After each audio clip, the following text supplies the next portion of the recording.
So welcome to the world of business research. We're going to continue our conversation. And tonight's focus is on the Excel assignment. So we've been talking about the COLA wars. You read and did some analysis as relates to the Harvard University COLA wars case.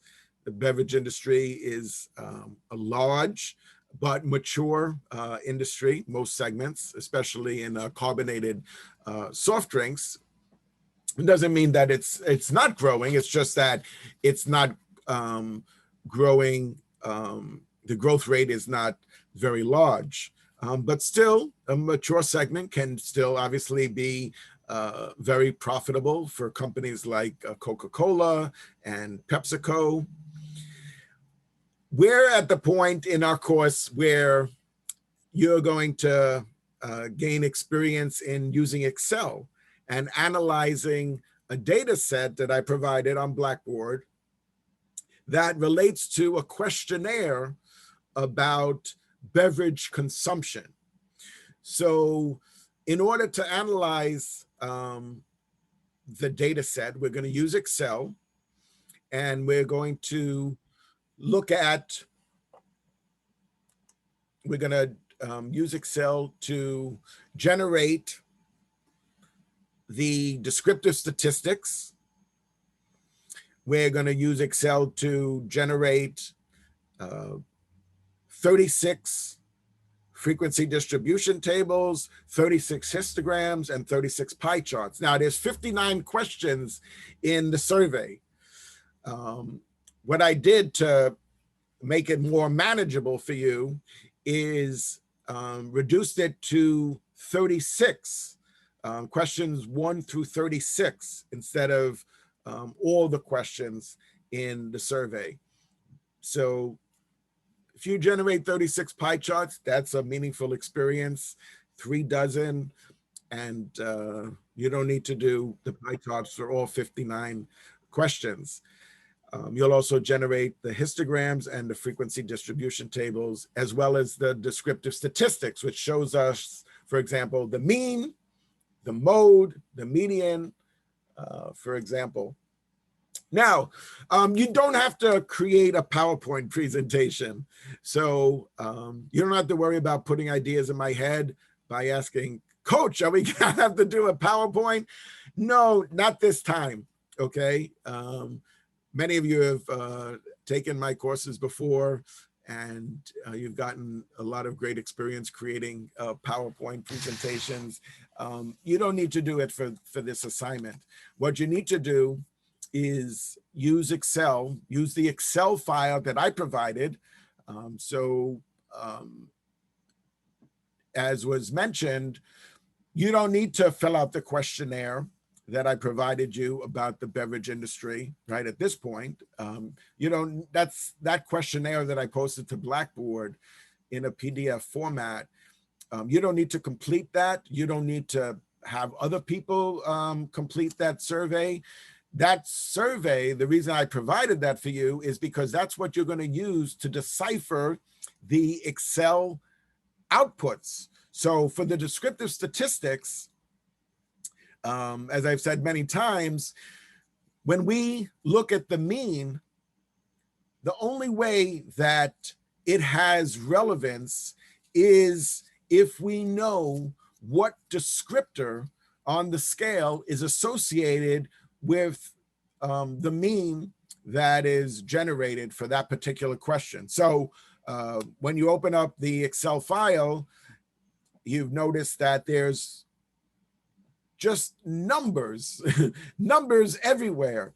9, 3, 5, 2, 10, 1, 5, 10, 10, 3, 2. Those are the coded responses. So you won't see in that data set that I provided the words strongly agree,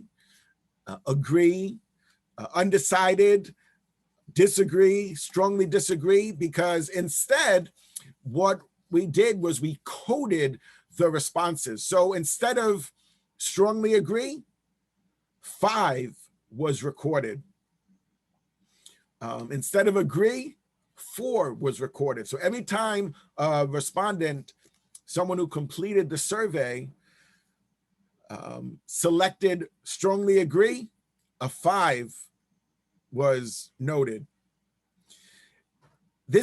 Coding is a very important part of marketing research because we're able to compute the mean because the responses are coded, right? We're able to conduct mathematical operations because the responses are coded. So again, you see numbers there. This is of utmost importance because that empowers us to do a wide variety of statistical analysis. That's not the case if the information was not numeric, right? If it was just the descriptors. So you're going to generate the descriptive statistics using Excel. You're going to generate the histograms, the frequency tables, and the pie charts. And you're going to then either control print screen the individual histograms and frequency tables and pie charts and descriptive statistics, or copy and paste it into a Microsoft Word file, because your Microsoft Word file is going to also include, besides the statistical outputs, right, and the data visualization, which is a pie chart. A pie chart is an example of a data visualization. And it could be very well designed and use a lot of different features in Excel. If we wanted to create a more elaborate infographic, we said that there's many templates out there that we could use to create infographics using a PictoChart, for example, Venngage. There's a variety of different companies that make infographic templates, and then you input the information that you want for your particular presentation. But for now, we're not, our focus is not on creating elaborate infographics. A pie chart is satisfactory, very satisfactory, is certainly very insightful, and the requirement for this assignment. Now, so I mentioned that your descriptive statistics and your pie charts and your histograms and your frequency distribution tables are going to be copied over into a Microsoft Word file. And it's going to be accompanied by this type of data analysis. So for questions 1 through 36, you need to have a section that includes your data analysis. You need to have a written explanation. So you need to explain in words what it is that the pie charts and the frequency distribution tables and the histograms reveal. Now, so what I identified is 5 things to include in your analysis. It's not the only things that you might want to include in an analysis, but to help you along, to guide you, these are the 5 things that at a minimum you need to include. And it should be in bullet point format. So please don't try to string together these 8 sentences into a paragraph, because what I'm trying to do is help you with not just the content, but the format. So you want it to be easy to read. If this is part of your report that you're submitting to another executive, to the vice president, to your supervisor, you want it to be easy to read. So if you turn this into a big block of text, right, into a big paragraph, it's not going to be as easy to process. In fact, it's going to be quite cumbersome. So what I'm urging you to do is to use this format, use these 5 bullet points to highlight some of our key findings from based on the statistical output and the data visualization. So in this example, we're going to assume that the mean is 8. So the first thing you need to do is to identify what is the mean. So yes, somewhere in your descriptive statistics, which we could look at quickly.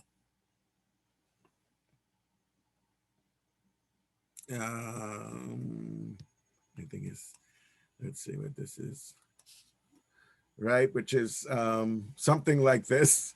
Oh, here we go, right?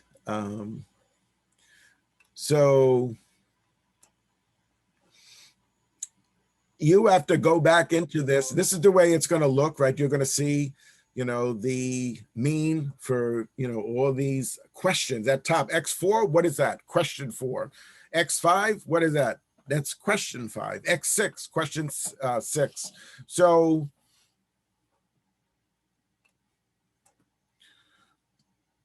let's see if we could replicate this. So for the descriptive statistics, which don't worry, we're going to be able to do this. For the descriptive statistics, so what we said was, remember, we had said that you need to make sure that you add the analysis tool pack to your toolbar. So look at all the things that are on the toolbar here. Look at all the things that are here. You have copy, you have paste, you have cut, you have bold, italic. All, look, you see, this is your toolbar here. This is your toolbar. It has all these things. And that's just on the home tab. Then you could go to insert. See all these things on your toolbar? All of these things are on your toolbar. But not everything. Despite as many things you see here, not everything is on your toolbar. So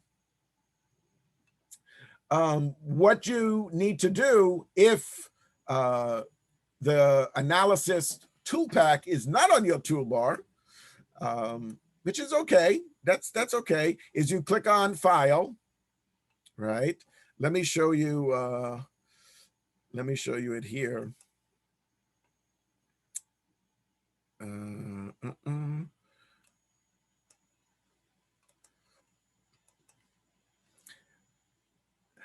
Let's see.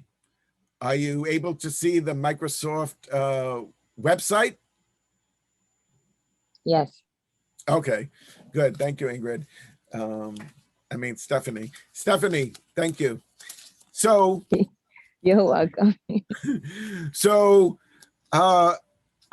there's no games, no tricks, nothing up my sleeve. This is the description, the step-by-step instructions on the Microsoft website. So this is for Windows. And of course, Mac is a little bit different. So the instructions, you click on this tab, and then it tells you how to add the tool pack if you're using Excel for Mac, right? If you have an Apple Macintosh. But for Windows, which is what I'm working with here, for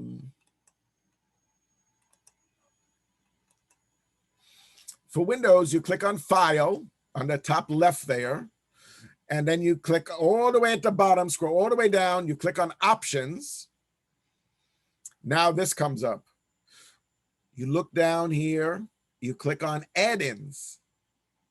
Click on Add-ins. Then to the right, it says Analysis Tool Pack. You click on Analysis Tool Pack. You see that turned blue?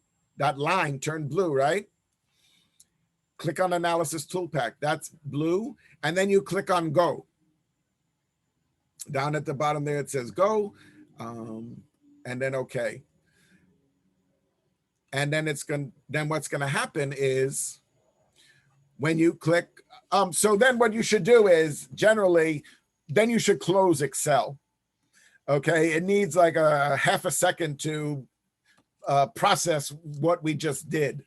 So then you should close Excel and then reopen it.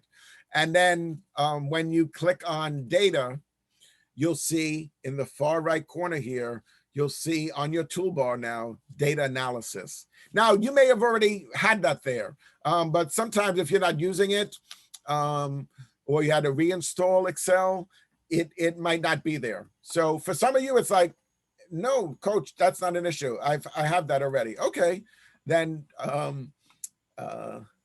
you could skip that step. Now, you clicked on data analysis, and then you have these different options. So you could do ANOVA, you could do correlation, you could do descriptive statistics, all these things you could do. We're going to do descriptive statistics. So we opened it. It was right on descriptive statistics, that blue line there. We click on OK. And then what we're going to do is we need to address some of the items here on the screen. So it asks, what is the input range? Okay, so the input range is the particular question that we want to look at. So for the input range, what we're going to do is, let's take question X4. This is the input range, okay? So now you see where it says X4, we don't need to highlight X4. And if you're able to, right, it's better if you don't, because if you do, Excel won't be able to compute the mean. Because you're going to get an error message that says non-numeric data. And then you're going to say, Coach B, what is non-numeric data? Well, X4 is a letter and a number. Remember, we're trying to conduct mathematical operations on numbers. We have all our responses are coded. We don't see any strongly agree, strongly disagree. All our responses are coded.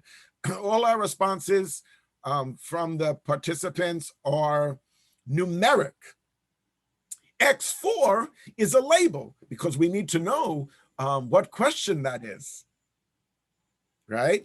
So if you select X4, so you need to have those, the first row, because otherwise we wouldn't know what question we're analyzing. So X4 means question 4. X5 means question 5. And if we look down X4 and we scroll all the way down, then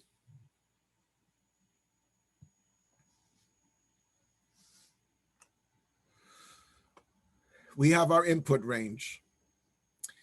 If we had included X4, then what we would do is check the box that says labels in first row. We don't have any, let's make sure we don't have any labels in the first row.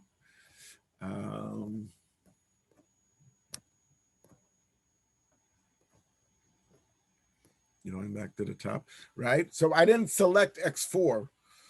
So we don't need to click labels in first row. If you get an error message that says non-numeric data, it's because X4 was included, or X5, right? It's not numeric, it's alphanumeric. If you wanted to highlight that, then you would just need to make sure that you click labels in first row, right? And then Excel will automatically take that out and say, okay, I got it. The first row is a label, right? We could call it X4. We could call it customer satisfaction. Could be any type of label. But if you click labels in first row, then Excel knows, okay, I'm not going to compute anything with that. And since the data that we're looking at is in a column format, which means that column E, what column E shows us is the responses by all the participants to question 4. So that's what's in column E. Column E is the response that was chosen for each of the respondents, just for that question. So the data is grouped by columns. Now, the output range, where do we want to put the output, right? We just need to select a place to put it. So we could decide to put it here.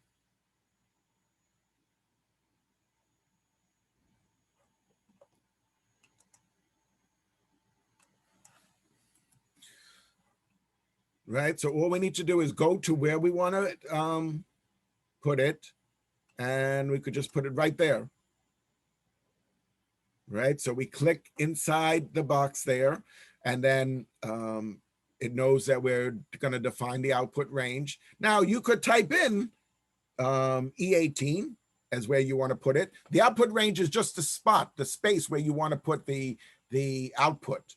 Because what we're going to do is generate the descriptive statistics, which is what you see there, the mean, the median, the mode, the standard deviation.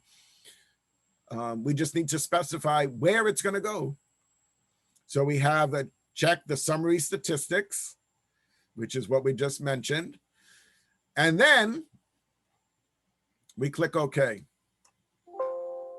And then we got a problem. What does it say? There is a problem with the formula, not trying to type a formula, blah, blah, blah, blah. Okay, so let's see what we did. Statistics. Let's see. Let's try this. Let's do this. So it's okay. So that might happen. Then you say, okay, don't panic. You click that. Now we're going to click the input range again. See, it's picking up something non-numeric.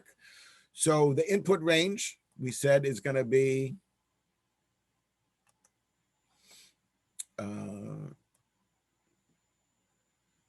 column E.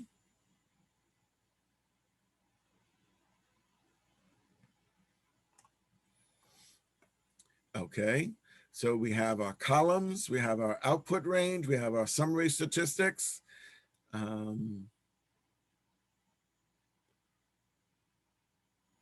Let's try. I see that apostrophe there. I'm not sure why it's reading the apostrophe, but let's see. Okay, so it worked. Now, let's, I think it was when I was touching the screen. I have a touch screen laptop. When I was scrolling up, I think it picked up something. It changed the range.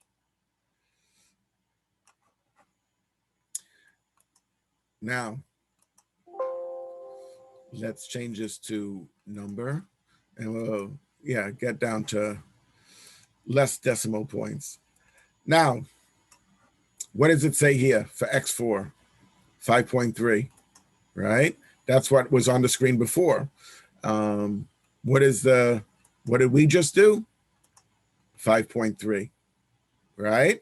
The median, 5.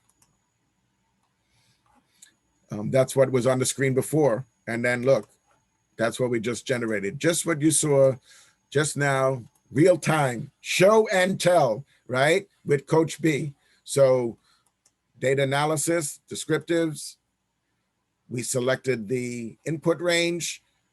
It's important in this case, the way the data is laid out, to know that what we're analyzing is in a column, right? Is in a particular column, not the row. We didn't select the descriptor. We didn't select the label, so we don't need to check this. So there's nothing in the first row except the first person's response. The output range, which is you just click in there and then put your cursor wherever it is that you want it to generate the output. Then you click summary statistics, and then you click OK, And this is what we got, right? So it's the same as what we already had on the screen there. Now, just so you know, these these responses, these numbers are totally different from the actual data set that I gave you. Okay, so don't think like I didn't get. I have a question. I didn't get 5.3. No, I know you didn't, because this data set is different than the data set that I gave you. I could tell you the means. I'll provide you the means so that you you could compare and see, oh, just to check to see, did you do something wrong? One of the ways you would know if you did make a little error is if the mean was something more than 10. You say, well, what do you mean? Well, no pun intended. Well, the scale only goes up to 10. So if the average is 47, then something went wrong. So you should just go back and do that. Or if you got 1,210, well, the mean can't be 1,210 when the scale only goes up to 10. So the highest the mean could be for these questions is 10, right? On a 10-point scale. That would be the highest. If you see something above 10, then you got to go back and see where you went wrong. But you see, it's that easy. Yes, go ahead, Ingrid. I just wanted to know if you want us to keep the data exactly the way we generated for this report right here, when because the decimals are, you have a lot of digits after the decimal point. So you have the tens, the hundreds, etc. Right. Well, like you see here, like in column L. Yeah. Do right? you want to keep it like that? You want us to bring it down? No, you could change it. It's if you want to leave it like that, that's fine. Or you could just highlight it and then bring it down to 2. Yeah, change it to number format, and then you change the decimal places like The that. 2, yes. Yeah. Okay. Yeah. Okay, thank you. Sure. Any other questions? You could definitely do this. This is Professor? Yes. Professor, I have a question regarding question number 30. Question number 30, okay. Yes. So in the questionnaire, it shows it is a 5-point scale, 0 to 5. However, in the Excel survey data, it shows some of the responses containing the number 10. Ah, yeah. Yes. Yeah. Only that one on 7257 and 7279, all good. Yeah, I forgot to change that. I saw it and then I forgot to change it. So, for which one did you say it was? Question number 30. Just question 7279. Right? Yeah, 7279. Right. But I still generate the statistics. Yeah, and also. Yeah, it's fine. It's fine. Don't worry about it. That will be fine. But yeah, I saw it and then I meant to change it and then I didn't. But thank you for bringing that to our attention. That's a good point. So did you hear what I was saying? Is that somehow some of the respondents, instead of putting the highest being 5, that there's some responses that are 10. That's how much they like orange juice. Yeah, that's how much they like oranges. They actually put a 10. They say, no, the highest you can put is 5. They say, no, 10 orange juice. So yeah, thanks for mentioning that. Where's Zara? Oh, she's almost about to sleep. Oh, okay. Yeah, the sound of my voice can do that, That's one more question. So can you tell us the exact descriptors for question number 2 to 15?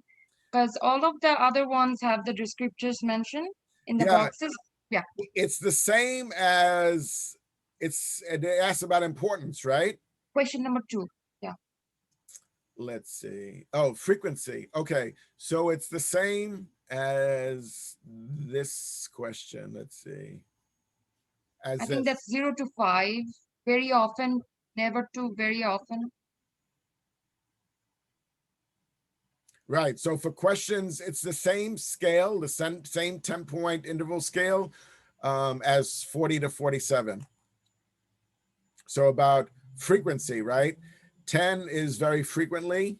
1 is very infrequently. So for questions 2, oh, I see what you're saying. This one says very often. Very often. Let's see. We only have like 0 to 5, Oh, yeah. one of the scale, very often. So this one doesn't have 0 to 10. Yeah, so you could use this, these descriptors, just change it from frequently to often, which so it would be very often, or just use this one. It's okay. Either way, because if we change this to often, then we'd have often twice. That's the question. Yeah, Yeah. I was thinking about. So just keep it very frequently. The first. Yeah, for questions, what is it, 2 through 15? 15? Yeah, just use the same descriptors as here. Okay, very frequently. Okay, sure, sir. Thank you so much. Thank you so much. Okay, sure. And if you wanted to create your own descriptors, so what Samer is saying is that, oh, wait a minute, over here, you list all the descriptors. And for here, you list all the descriptors. And for this, you list all the descriptors. But for questions 2 through 15, there's you only list 10 is very often. So if you want to create your own descriptors for 1 through 9, you could do that. That would be a good experience to see that your scale is balanced. So 10 is very often. 1 would be not very often. 9 would be often, and 2 would be not often. And then you keep getting in, right? So you want your scale to be balanced. You could do that, or you could use the frequency one, frequently, very frequently, frequently. It's up to you. So I just wanted to make sure all the descriptors are same as yours. That's why. Yeah, no problem. Thank you. I appreciate you mentioning that. So so for all the executives with us this evening, I'm giving you the option to, you could define the descriptors for 1 through 9,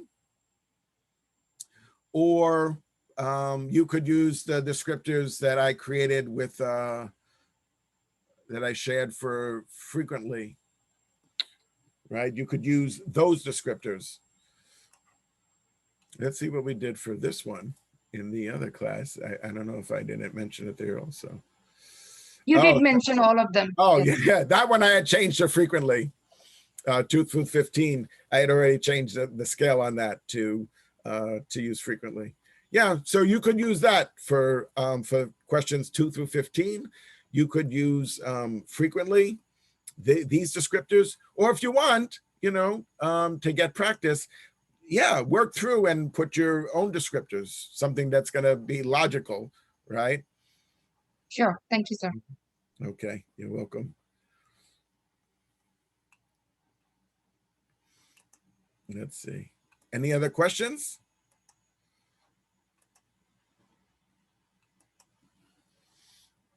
Okay, so this is what your analysis is going to look like. This is what your data visualization is going to look like.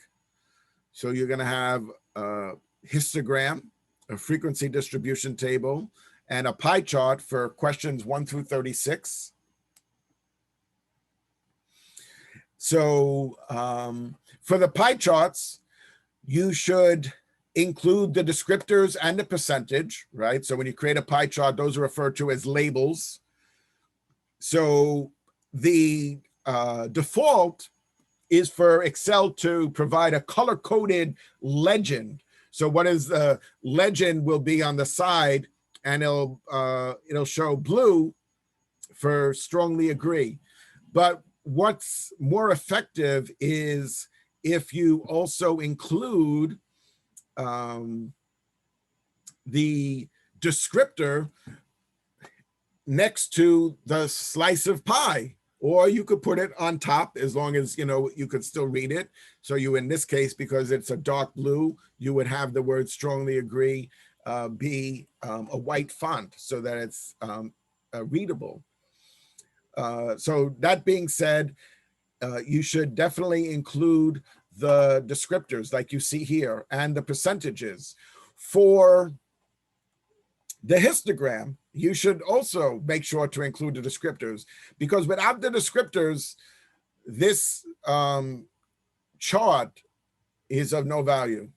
Because 166, if I don't know that that is 160 responses or 160 participants indicated that they strongly agree that they are very satisfied with their favorite beverage, for example, then it's meaningless. You must have those descriptors for the histogram to be insightful, because otherwise we just have, you know, like 3 orange bars with numbers, but we don't know which is which. We don't know. So 166 people indicated that they often try new things.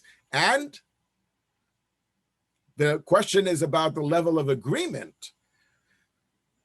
It could be about the level of satisfaction. It could be about the level of importance, for example. So you have to have the descriptors. So on the pie charts and of course in the histogram, you need to have the descriptors. And you also need to have, for the histogram, the frequency, which is the number, right? The frequency is the number of respondents. Because you can't, without the numbers there, how would you know? I don't know. Is it, what is this? Is it 47? Is it 45? Is it 40? Is it 39? I don't know. What you look across there and you say, yeah, it's about 50.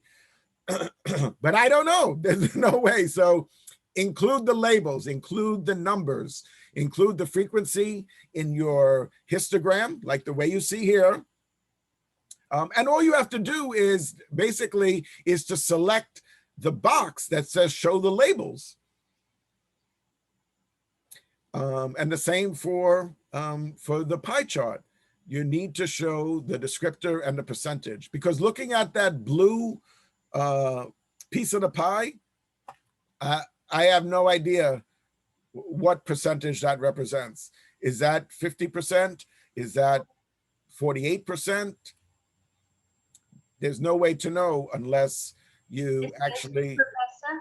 Yeah. Yes, I have a question. Is that how you align this legend? I mean, close to the percentage. Because my legends is like located on the left side of the pie chart.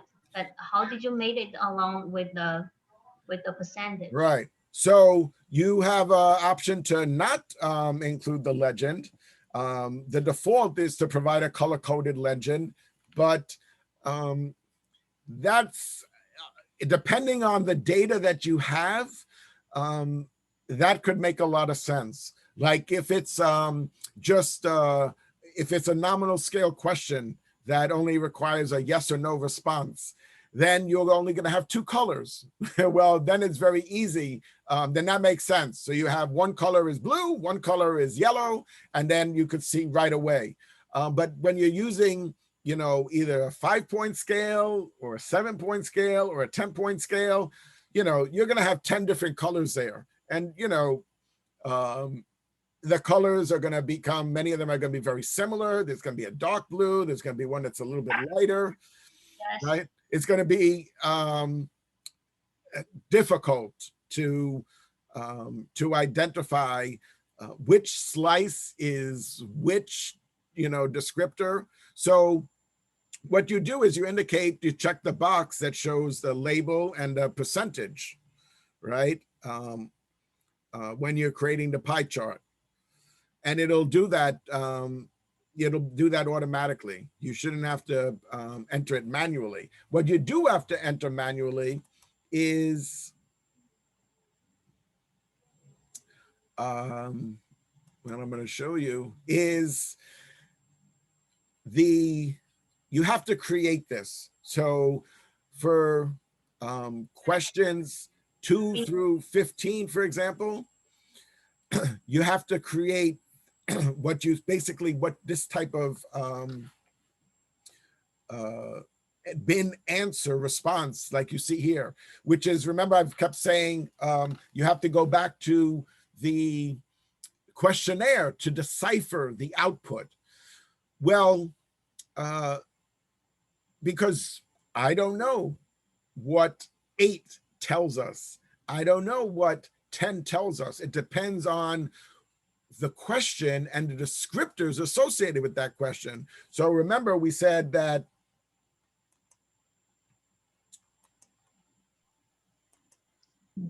let's see.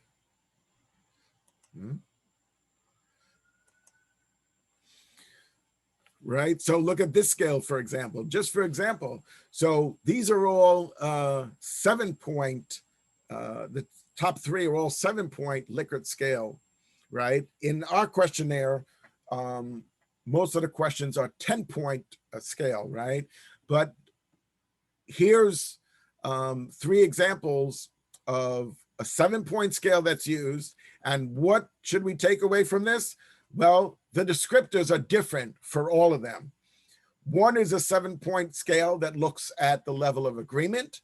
Another is a 7-point scale that looks at the level of satisfaction. And another is a 7-point scale that looks at the level of likelihood. The descriptors are all different. So again, the only way you could decipher the output is to go back to the questionnaire. Now, that being said, if we don't know what 7 tells us, Excel doesn't know either. So yes, what we need to do is we need to input that into Excel. So yes, you need to go back to the question and type in the bin 1, 2, 3, 4, 5, 6, 7, 8, 9, 10, and then the descriptors next to that. Now, what's gonna save you a little bit of time is the way that I designed the questionnaire, which is like Seema was saying, that questions 2 for 15, they're all part of a 10-point scale, and all the descriptors are the same for those questions, for those groups of questions, right? That's the way that I designed that questionnaire. It could be that every question has a different scale and different descriptors, but that's not the way that I designed it. So when you look at let's look at your questionnaire. Let's see.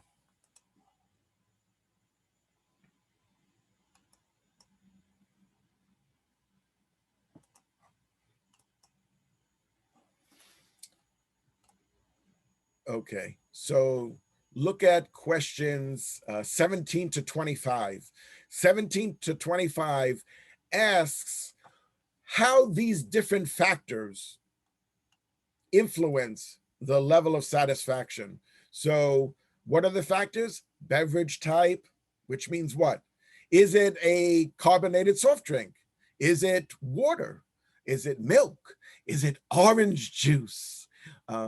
Is it vodka? Is it tequila? Is it beer? Is it iced tea? How does that impact your level of satisfaction? What about the quality, the price, the taste, calories, caffeine? What about the brand? Does the brand of carbonated soft drink have an impact on your level of satisfaction? Now, that's question 17 to 25. What I did, the way I designed this, is so that those questions, they're all using the 10-point scale, and these groups of questions have the same descriptors. So that means that once you set up your bin responses 1 through 10 and type these, then you don't need to do that again for question 18, because the coding, which is the 1, 2, 3, 4, 5, 6, 7, 8, 9, 10, and the descriptors are the same for these group of questions. But what I've been emphasizing again and again is that the descriptors for other groups of questions like these are different. So those had to do with the level of importance, very important, important, moderately important. This group of questions is level of agreement, strongly agree, agree, moderately agree, slightly agree. So for these groups of questions, the descriptors are the same. But now these groups of questions are, not only aren't they on a 10-point scale, they're on a 5-point Likert scale, and the descriptors are different. It's not about the level of agreement, it's about the frequency. How often? Very often? How often do you drink orange juice? Very often? Orange juice! Often? Sometimes? Not often? Not very often? Never? And this one is also about frequency, but this is on a 10-point scale, right? This 10-point scale is an example of an interval scale. So the descriptors are different. So all that to say that not only don't we know what the mean reveals without looking back at the questionnaire to see, okay, for this question, what does a mean of 10 tell us? Because for these groups of questions, a mean of 10 means, on average, the respondents indicate that they drink vodka very frequently. But a 10 on this scale means that on average, the respondents indicate that they strongly agree that they love the taste of this particular soft drink brand, Coke. So, yes, what we need to do is we need to put these bin responses, right, in Excel. We need to type those up in Excel for the different groups of questions, because again, Excel doesn't know. Excel doesn't know, just like we just discussed. So you have to put that in there. I know that's a little bit of a manual process that you may not have anticipated, but that has to be done. So this is, I had mentioned that you don't have to do a PowerPoint presentation. You have to generate your outputs, the statistical outputs and the data visualization in Excel. And then you need to copy or do a screenshot of your histograms and frequency tables and pie charts for questions 1 through 36. You could do control print screen, or you could just right click in Excel on the pie chart, for example, and copy and paste it into Word. Because then what you're also going to need to do is include an analysis. And there's a variety of different things that you could include in analysis, but to guide you, what I'm requiring is that you address these 5 points: the mean, the mode, what is the largest percentage, the second largest percentage, and the top 2 box. Now, the top 2 box is always literally the top 2 boxes, not the combination of the largest and the second largest. That might, by coincidence, be the top two box, but the top two box is always 10 and 9, 7 and 6, 5 and 4. So it's always very frequently and frequently, for example, or very satisfied and satisfied, or very important and important.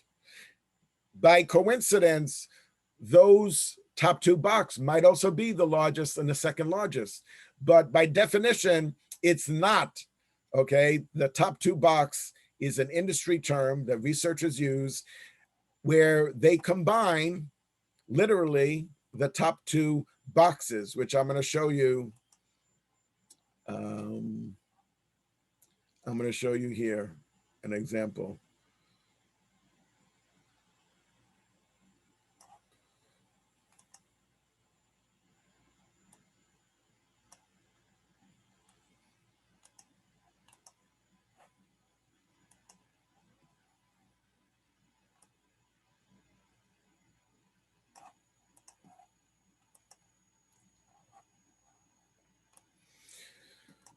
So what you see on the screen here is highlighted in this pink, maybe it's like a fuchsia color, is the top two box. What do they show here? Very satisfied and satisfied. And that's the top two box. It's always, that's the top two. It is not, by definition, it's not the combination of the largest and the second largest. I'm asking you to look at what is the largest and what is the second largest, because we have to keep in mind that, let's say, for example, on a 5-point Likert scale, some respondents are going to select strongly agree. Some will select agree. Some will suggest select undecided. Some will select disagree. Some will select strongly disagree. Typically, when we're doing research, we're testing for affirmative responses. So we want to know the combination of strongly agree and agree. Very important and important. For example, those are the top two box. It would only be by coincidence that those are the second largest and the first largest. But what I'm saying is, yes, you need to know what is the largest percentage of respondents. Is it strongly agree, or is it strongly disagree? Is it very unimportant? Or is the level of satisfaction very dissatisfied? And even if that's not the largest percentage, what you could expect is some type of distribution amongst the responses. Now, some might have not selected dissatisfied, but maybe 20% selected very dissatisfied. So we also want to take that into account. So if the largest and the second largest combined is 62%, then we need to look further, because that means that, ideally, if we're measuring the level of satisfaction, then we're looking at very satisfied and satisfied. Wouldn't we want that to be as high as possible? The combination of very satisfied and satisfied. Now, if you combine very satisfied and satisfied, and you still haven't gotten 90+%, then that means that some are either neutral, or some are dissatisfied, or some are very dissatisfied. So the top two box is an industry norm. We always look at the top two box. Right here on the screen, you see little circles. Typically, surveys had little boxes. And so that's the term that was coined, is the top 2 box, because literally there were little boxes that people would check off, right? Now so many surveys are done online, but before the surveys were typically paper surveys, and there would be little boxes next to each of the descriptors, and then you would check off one of the responses, check off one of the little boxes. So this is an important industry norm. We always look at top 2 box. Any questions about that? Everybody knows what the top 2 box is? Very satisfied and satisfied, the topmost 9 and 10, Yeah, or that's or 4 and 5. yeah, yeah. Those are all good examples. So you just need to combine them, right? Sometimes it could be a little misleading in statistics. I mean, I know, depending on the data that you're looking at. So for example, think about comparing these 2 different outputs. Let's say that very satisfied was 10% and satisfied was 70%. So then you would say the top 2 box is 80% are either very satisfied or satisfied. I don't feel comfortable reporting that. It's a bit misleading, right? That's why you have to look at which is the largest, right? Which is the second largest, because it gives you a different perspective. Because I just told you that very satisfied was only 10%, and satisfied is what? 80%. So combined, that's 90% are either very satisfied or satisfied. No, I want to know what percentage are very satisfied. That's our highest threshold, right? That's our highest designation. That's very different from if the data was 80% very satisfied and 10% satisfied. I think there is a distinction between if somebody says they're very satisfied or they're satisfied. That's I think, a very deliberate assessment on the part of the participant. Do you agree? Or do you think if they were very satisfied, they see that they would be, it would be okay for them to select satisfied? I think there's a difference. If you go to a restaurant, or if you buy a beverage, or if you buy a car, I think there's a big difference between if you go on vacation and you're asked about your level of satisfaction. I think there's a big difference between very satisfied and satisfied. It's not just like, oh, well, those are good responses. Certainly those are positive responses, but I want to know, as a marketer, as a business person, I want to know what percentage were very satisfied. Because if 10% are very satisfied and 80% are satisfied, I want to know what we need to do to make 80% of our customers be very satisfied. Are we going to settle for just satisfied? So our customers are satisfied. 80% are satisfied. Only 10% are very satisfied, and everybody is okay with this? I'm not okay with that. We need to find out what's going on there, because obviously there's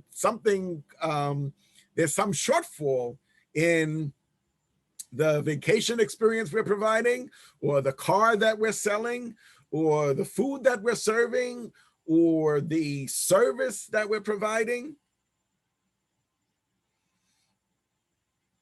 Questions? You're the best. You're the best. Thank you. Thank you, Professor. I'm so proud of you. You're learning new things. You're developing skills. And being your coach means a great deal to me. This is so important to be able to use Excel, because you can get jobs, right? You can get good paying jobs doing data analysis and data visualization, as I've said many times, and I'm going to keep saying it, because That's why you're in grad school, right? You want to get a better paying job. You want to get a promotion. You want to be successful in your career. There's so many jobs in this area because more than ever, as you know, technology is advancing so rapidly that many companies have millions of points of data, and what they don't have is information. Now, what we're showing here, right, what you see on the screen there is, now this is information that we analyze, right? We analyze the data, and this is information, right? We're producing knowledge. What we have here, our analysis, is producing knowledge. What did they have before? 1,527,617 responses to how satisfied are you with our microwave. Okay, and they have no information. They have no knowledge. Now we're generating information. We're creating knowledge, right? We have this analysis. And then what's important also is, don't forget, is we need information that's actionable. That's why I was telling you, if only 10% are very satisfied and 80% are satisfied, we need to find out why. Okay, that's unacceptable to me as a business person, as an executive. No, I want all our customers to be very satisfied. And we need to find out if they're not very satisfied, even if they're satisfied, which is an affirmative thing. Okay, so they're not mad at us, right? But something is not right. There's something, we dropped the ball somehow. There's something that's we're doing that's not meeting our customers' expectation. Why they're not very satisfied? Shouldn't we strive for very satisfied? And what about the 10% that are very dissatisfied? That's why we do this research, is because we want to have information that's actionable. We need to find out, why are 10% very dissatisfied? We need to know. We need to fix that. I'm not okay with that. 10% of our customers are very dissatisfied. Let's find out why. That's the next step, is to find out why they're dissatisfied. And that's why we ask some of those open-ended questions, where we say, if you're, please share with us the reason for your level of satisfaction. So it gives them a chance to say, well, I was satisfied, but, right, but the portions of food were smaller than I expected. Or they say, I was very dissatisfied because we had to wait a long time for the food to be brought to the table. And the food was more expensive than I would have preferred. Now we know, then we know, okay, well, what are we going to do about that? And sometimes in the survey, we might already have some sense as to why a customer might be dissatisfied. And we could ask that. We could say, if you were not very satisfied, which of the following might be some of the reasons? Too expensive, employee friendliness, quality of the food, a temperature of the food, the ambiance of the restaurant, the lighting, right? So we have some idea. And if we don't have some idea, we could do research to find out, what are some of the reasons, right? So there must be secondary research out there that talks about, why a consumer might be dissatisfied with a particular restaurant. We could ask that. Then we find out, okay, maybe we need to train our employees to be more customer friendly. Or maybe there's an issue with the oven, food doesn't get hot enough, or the portions are too small, or maybe the prices are too high. You know, customers are saying, we have to know, okay, well, could we attract more customers if we had some items on the menu that were $9.99 as opposed to $19.99? So this is what the format that you're going to use, just like you see here, for questions 1 through 36. And it should be in a bullet point format. So in your Microsoft Word file, right, what you're going to do is you're going to include all your descriptive statistics, your pie charts, your frequency distribution tables, and your histograms, and for each question, a written analysis. It's going to be so compelling for you to share this with hiring managers, because everybody says they can do things. Everybody says they could write a research report. Everybody says they're an expert with Excel, but now you could show them, say, I did this. Yeah, I worked with my coach. We did this, project as it relates to the cola wars and the beverage industry. And we analyzed the data set, and this is what I did. I generated these pie charts, and this is an example of data visualization. And I generated descriptive statistics, and I wrote an analysis for 3 dozen of the questions. Wow, how could they not be impressed?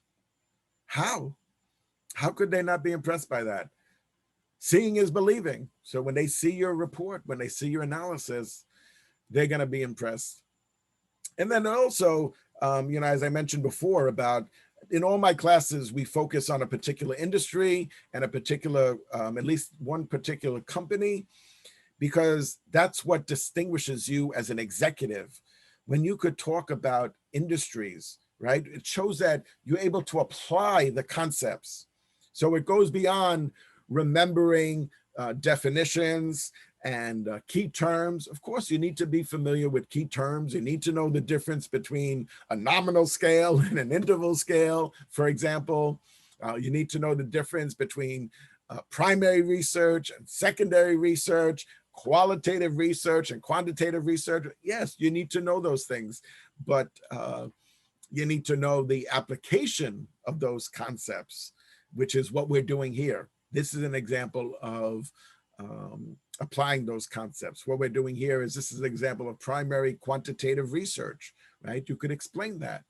And also, these companies, these brands, they're large and they're very popular.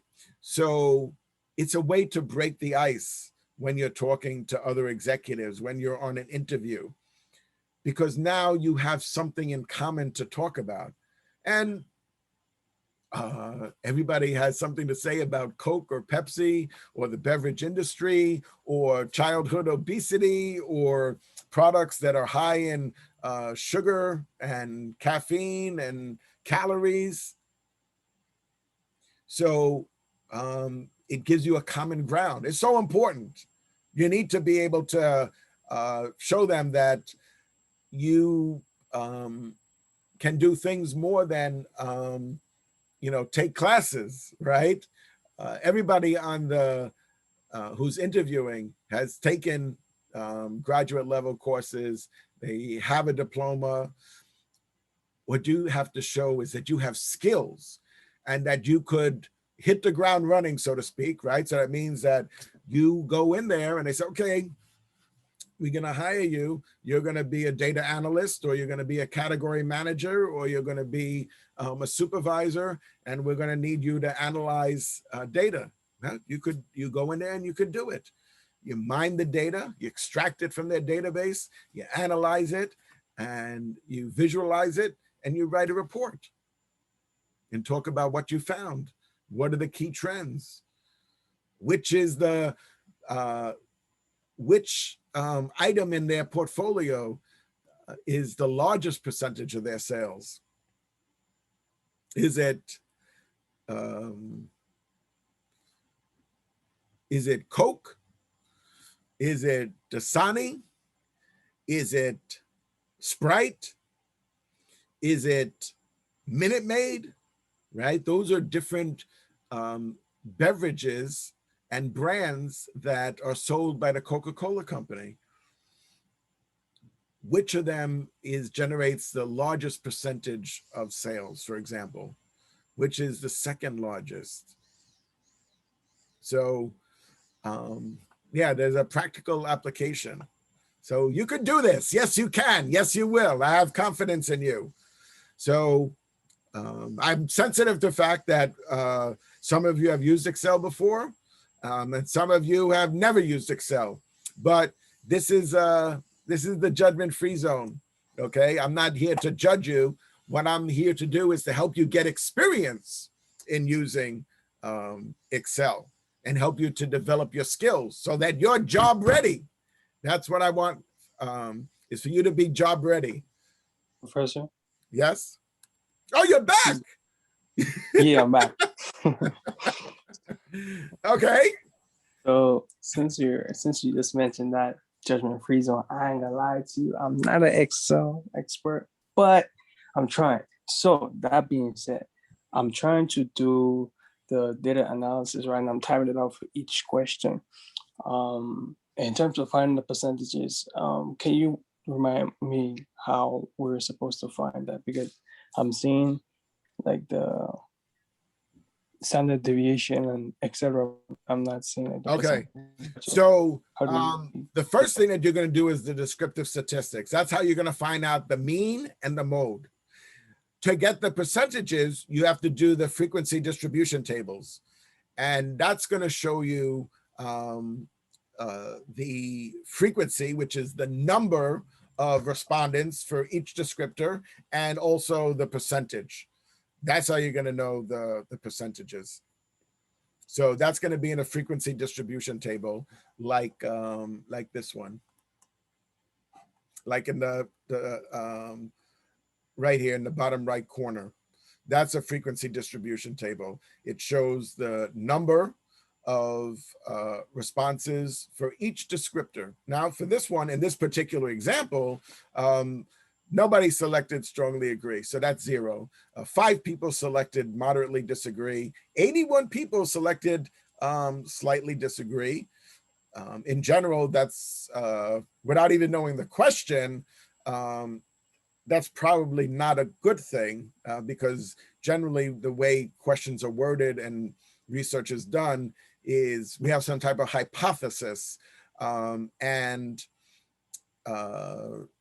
where generally the hypothesis is stated in a positive way, not always, that looks to determine strongly agree and moderately agree about a particular topic or issue. But that being said, as it turns out, 166 people in this example, right? This data set is different than what I gave you. So don't try to reconcile what you see on the screen with your data set. This is just for example. 166 people indicate that they strongly agree that they often try new things, which here shows that that's more than 55% of the responses. That's going to be in the frequency distribution table. So you need to generate the frequency distribution table for questions 1 through 36. And then you're going to create the pie charts. Okay. So yeah, the descriptive statistics are not going to show you the percentage. You have to generate the frequency distribution table. Okay. Thank you. All right, you're welcome. So anything else? Question, Professor. When we create the distribution table, you told us to click on the cumulative. Is that the same thing as the percentage? Because when I create that comes up with the frequency and the cumulative percentage come up. So you click the cumulative percentage, and what happened? It shows you 55. Then it shows it shows me the percentage. It shows me the percentage in that column. Right. Is that what you did, Seema?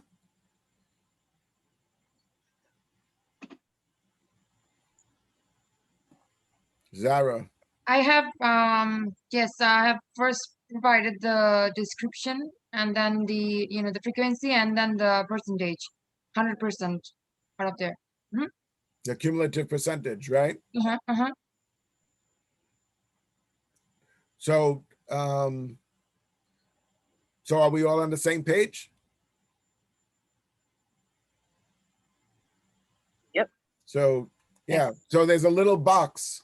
So what Yves is saying for the rest of the executive team, if you haven't already looked at it, when you do the frequency, let's see. Let me share this. Let's see, where is the data set now? Like, just for example, if this is the data, when we click, go across the top, we click on data analysis. When we click on frequency, what it's going to ask us is, do we want to show the cumulative percentage? Yeah, I'm going blurry out here.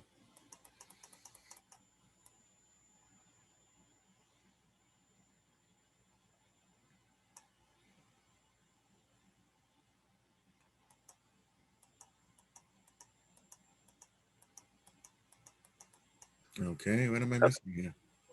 Professor, the cumulative percentage is on once you set up the table and then you click to generate. That's where that would be. Okay. Yes. Here. Correct. Right there. Right. So Yeah. there Right. you go. Yeah. So everybody see that? So yes, check the cumulative percentage. And you don't have to sort it. That's up to you. So, the sorted is that it'll show you from small to large. But I think for us, it's more logical based on the way the questionnaire is written, and because it is based on a questionnaire, that we follow the order of the descriptors, so that this way we could easily see which are strongly agree, right? What is the response that we have for strongly agree? How many responses we have for agree? Because if it sorts it from small to large, that's actually a little bit of what I'm getting at with your written analysis, which is what is the largest? What is the second largest? But it's more logical for us, for this particular assignment, to keep it in the order of the descriptors, because then we could right away, because remember, we want to focus on the top two box. That's what we're looking at, is trying to identify the highest level of agreement, like you see here, right? So we want to know strongly agree and moderately agree. Now here we see moderately agree is 0. So if we combine these two, then it would be still 55%. So that's let's talk about that just briefly before we sign off. So in this particular case, the largest percentage is strongly agree. That's 55%. The second largest is slightly disagree. Now, the top two box, right, by definition, in this case, would be the combination of strongly agree and moderately agree, which is still 55.5%. So the largest percentage, don't get thrown off by that. Some of the responses might be 0. So the largest percentage is 55.5%. The top two box, which is the combination of strongly agree and moderately agree, is still 55.5%. Okay, so and you see that some of the others could also be 0. So don't let that throw you off like, oh, the number is the same. Well, yes, that's nobody selected moderately agree for that particular question. Okay, you can do this. You can do this. Your success is my #1 priority. So move forward. Contact me anytime if you face any challenges. But this is a great experience for you. And I know that in other classes that you were in with me, that you also used Excel to analyze data and write reports, and you use Tableau and you use SPSS. All of those are ways of developing your skills. So you're all going to be very successful executives. I have every confidence that you're going to be successful and continue to be successful in your career. So remember that I care about you. So don't give up. Your success is my #1 priority. So if you don't have any questions, we'll sign off for now. But you could contact me anytime. Thanks, Professor. This is doable. This is much clearer. Thank you so much. Have a great evening. All right, you too, Shante. I'll look for your day in review on Instagram. That's Fridays. I just try to focus on my work, but I'm sorry to miss your call, but that was my question. So thank you. Oh, okay. All righty. All right. All right. Have a good night, everybody. Good night. Good night, Professor. Drink some water. You have very sore throat. I know. This is, we've been going at this for 3 hours. Yes. Okay, good night. Thank you, Professor. All Thank right. you. Good night. Thank you, Professor. Good night. All right. Thank you very much. Have a good night.